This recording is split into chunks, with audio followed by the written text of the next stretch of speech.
जैसे जैसे चुनाव की तारीख नजदीक आ रही है, दुमका विधानसभा के दो प्रतिद्वंद झामुमो और भाजपा के बीच जुबानी जंग शुरू हो चुकी है। ताज़ा मामला भाजपा के गोड्डा सांसद निशिकांत दुबे द्वारा दुमका की चुनावी सभाओं में मुख्यमंत्री हेमंत सोरेन से पूछे गए सवालों का है।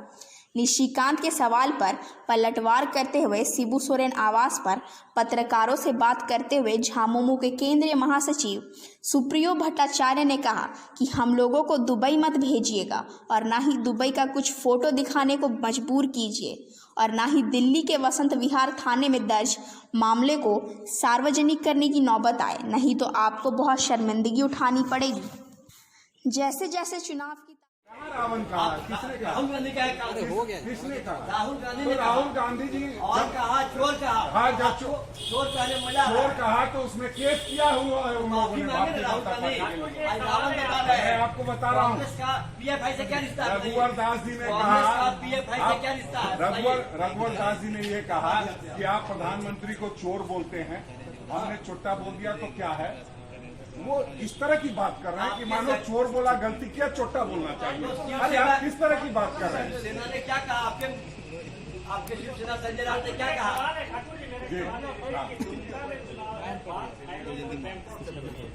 नहीं, देखिए, जब आप इस तरह की बातें करेंगे, राज्य सरकार के मुखिया के बारे में चुट्टा जैसे शब्द का इस्तेमाल करेंगे, राज्य सरकार के वित्त मंत्री के बारे में चुट्टा जैसे शब्द का इस्तेमाल करेंगे, तो ऐसा नहीं है कि ठीक है, जो लोग कहीं ना कहीं मर्यादा से घिरे हों उनको मर्यादित तरीके से बात करनी होनी चाहिए, लेकिन कई बार सब्र का बांध टूटता है। ऐसा नहीं है कि वो लोग बोलते जाएंगे, वो कह रहे हैं कि भागलपुर में बचपन याद आ गई, जवानी आपको गोड्डा में याद आ गया, अब उसके बाद बुढ़ापा कहाँ याद आएगा।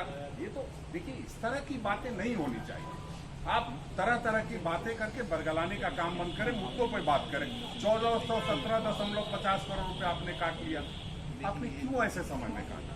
जब विपदा की घड़ी में केंद्र सरकार को मदद करना चाहिए था, लोग नंगे पांव आ रहे थे, छाले पड़े हुए थे, उसमें हमने मरहम लगाने का काम किया। आप उस टाइम चुप बैठे रहे, मौनी बाबा की तरह चुप हो गए। आप जिस मनमोहन सिंह जी के बारे में मौनी बाबा कहते थे, आप वो हमेशा कम बोलते थे, काम ज्यादा करते थे।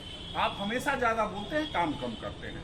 इसलिए हम लोग ये चाहते हैं कि हम इस विवाद में पड़ना ही नहीं चाहते हैं कि कौन क्या कर रहा है। जब भी बिल्ली दूध पीती है तो आंख बंद कर लेती है, तो लगता है कि दुनिया वाले देख नहीं रहे। तो निश्चित रूप से बाबूलाल जी बात कर रहे हो या और कोई जना बात कर रहा हो, हमें लगता है कि अपनी बात करनी चाहिए। और जब भी कोई बात करते हैं, किसी के 5 बारे में 5 बात बताते हैं, अपने बारे में भी 1-2 बता दीजिए। कहाँ किसी को गुरेज है? अपने जीवन के बारे में भी 2-4 बात। हमको लगता है कि अब सबसे ऊंचे जो प्रचार का दौर है, उस दौर में अब हम लोग गुजर रहे हैं। मेरे साथ हमारे गठबंधन के यूपीए के कांग्रेस के प्रदेश के कार्यकारी अध्यक्ष आदरणीय राजेश ठाकुर जी भी हैं, कांग्रेस पार्टी के प्रवक्ता बड़े भाई शमशेर आलम जी भी हैं, और मैं सुप्रियो भट्टाचार्य आप सभी से कि संथाल परगना में हम झारखंड मुक्ति मोर्चा को साफ करें। उनका नारा था झामुमो मुक्त संथाल परगना। आप लोगों ने भी इसको खूब चलाया, खूब छापा। हम लोगों ने भी इसको एक चुनौती के तौर पे लिया। इस चुनाव प्रचार के दौरान भारतीय जनता पार्टी के जो भी नेतागण आ रहे, अब मालूम नहीं है कर्नाटका, मध्य प्रदेश, गोवा से इतने उत्साहित है कि राजस्थान में मुंह के खाने के बाद अब वो लोग यहां पर भी सरकार बदलने की बात करें उपचुनाव के बाद। ये क्या गणित है? हमको कहां से ये गणित लाते ये भी नहीं। इस चुनाव में 2019 में जब विधानसभा का चुनाव हुआ, झारखंड मुक्ति मोर्चा मुक्त, कांग्रेस मुक्त झारखंड की जो परिकल्पना कर रहे थे, 24 जिलों में ऐसे 9 जिले हैं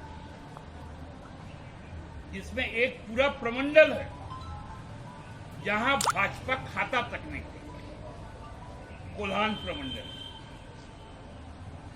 पूर्वी सिंहभूम, पश्चिमी सिंहभूम, सरायकेला खरसावां, जहां से मुख्यमंत्री भी आते थे और उनके तत्कालीन प्रदेश अध्यक्ष भी आते थे, वहां खाता तक नहीं खुला नंबर है।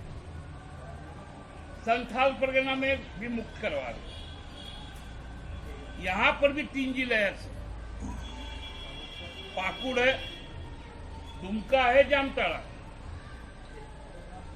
यहां नाम लेने वाला कोई नहीं है भारतीय जनता पार्टी। साथ साथ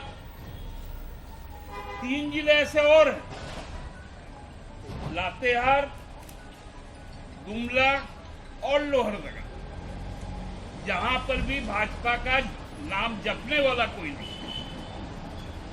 और वही साहब कह रहे हैं कि बोरिया बिस्तर बांध के अब हेमंत सरकार को यहां से चल जाना पड़ेगा।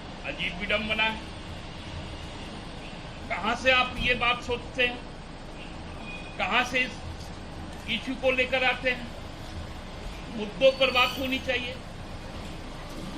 अजीब व्यक्ति है, साथ में एक और अजूबा लेके घूम रहे हैं, बाबूलाल जी को, जिनका ना आता है ना पता है, जो राजधनवार से जेवीएम के चुनाव पर आए।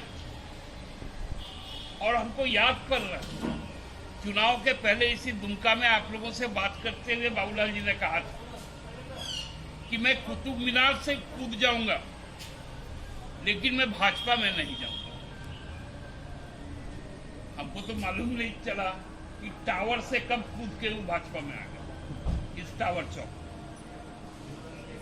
कोई अता पता नहीं है किस सिद्धांत के हैं, किस पार्टी के हैं, किस पार्टी के विधायक दल के नेता हैं, उनको खुद भी नहीं मालूम। ये एक ऐसा राज्य था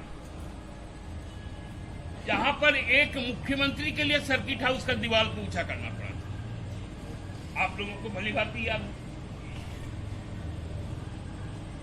तो ऐसे जो लोग होते हैं वो हमको और कांग्रेस को उखाड़ फेंकने की बात करते हैं। हम लोगों को तो हंसी आ जाती इन लोगों के संबंध में जब बात करते हैं। लॉकडाउन में पूरा राज्य, पूरा देश तबाह था। देश की जो जीडीपी है वो गिर रही थी। केवल 3 व्यक्ति का आय बढ़ा था। एक मुकेश अंबानी का 6,200 करोड़ रुपए, दूसरा गौतम अडानी का 2,700 करोड़ रुपए, और तीसरा जो यहां की भाजपा प्रत्याशी है उनका 1,60,00,000। ये लॉकडाउन में कैसे इनकी आमदनी बढ़ी? आप लोग, हम लोग सबको त्रस्त हुए, लेकिन हमारी पूर्व मंत्री रही है, उनकी आय बढ़ गई। लॉकडाउन में कौन सा खेल हुआ? ये तो बताना पड़ेगा ना लोगों को, कि आप नहीं बताएंगे। बार बार लोग पूछ रहे कोई एक काम बता। हम लोग कहते कि हमें एक काम क्यों बताएं? हम तो 10 महीनों में विपरीत परिस्थिति में खाली खजाना लेकर हम लोगों ने जो काम किया, चाहे वो खेल के क्षेत्र में हो, चाहे वो किसान के क्षेत्र में, मजदूर के क्षेत्र में हो, महिलाओं के लिए हो, मनरेगा के काम में हो, हम लोगों ने सीमित संसाधन में जो काम किया है, पूरे देश ने उसको देखा।